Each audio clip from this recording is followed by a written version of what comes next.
Hi guys, welcome back to my channel. Thank you so much for clicking on another video. I hope you guys have had a wonderful weekend. So Brian and I both get paid bi-weekly now, and our first paycheck of January is coming in on Friday the 3rd. So what I anticipate for Brian bringing in is $2,000, and what I anticipate for myself is $1,700. We do have rollover of $122.15. So our total estimated income is $3,822.15. So you guys know that I was trying to figure out how I was going to move forward with budgeting now that Brian and I are both paid bi-weekly and on the same week.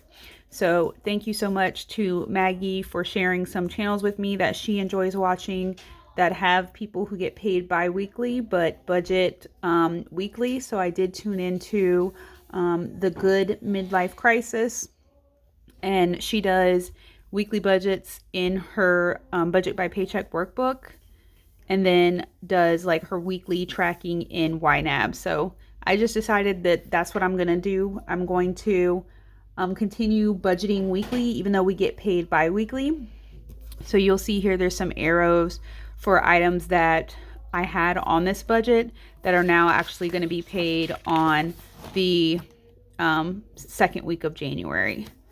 That's because that's when they are actually due. And then the income, whatever rollover we have from the previous week, is just what's going to pay those bills and take care of those expenses. So for this first week of January, we're going to pay our internet bill, which is $90.70. Brian's cell phone bill, which did get lowered to $91.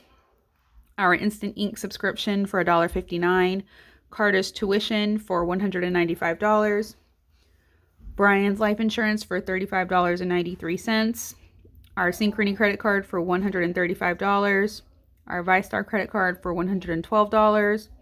My Carnival payment for $696.30, and our Next Gen subscription for $20. So that is going to be a total of $1,377.52. And if we subtract that from our income, we're left with $2,444.63. So with that, we are going to move into our variable expenses. So we are going to be budgeting $280. Sorry about that loud noise. Brian is cutting Bryson's hair, and we need some new clippers, so I will be budgeting for those sooner rather than later.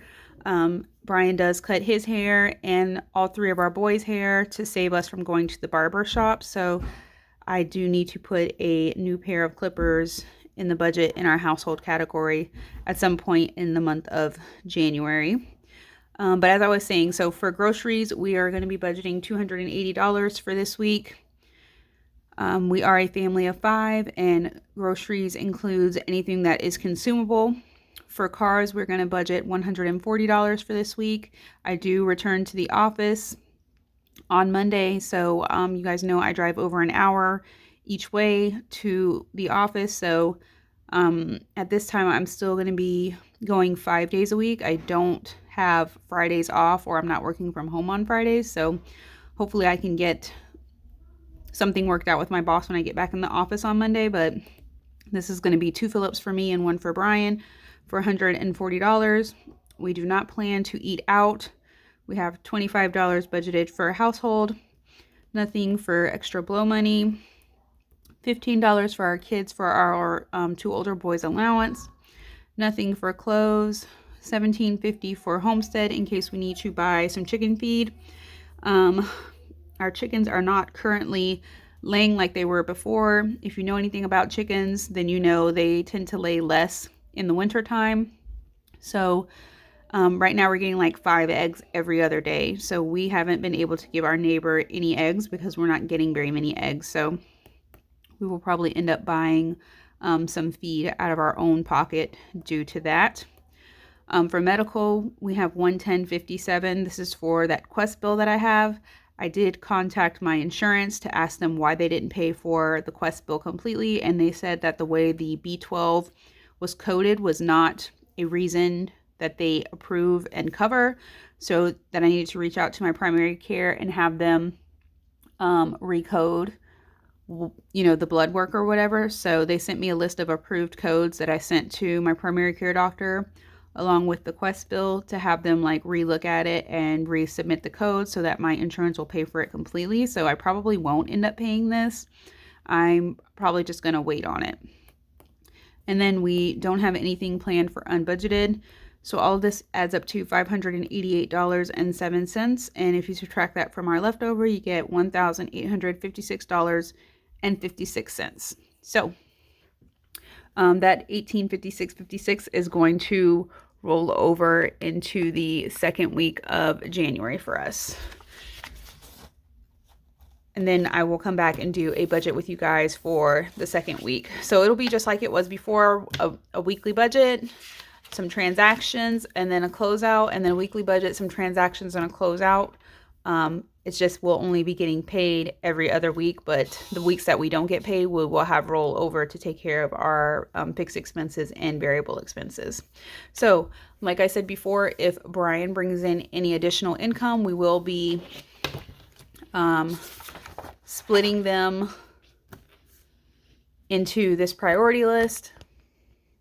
So we'll send 25% to our emergency fund, 25% to debt payoff, 40% to our home sinking fund, and 10% to our other sinking funds.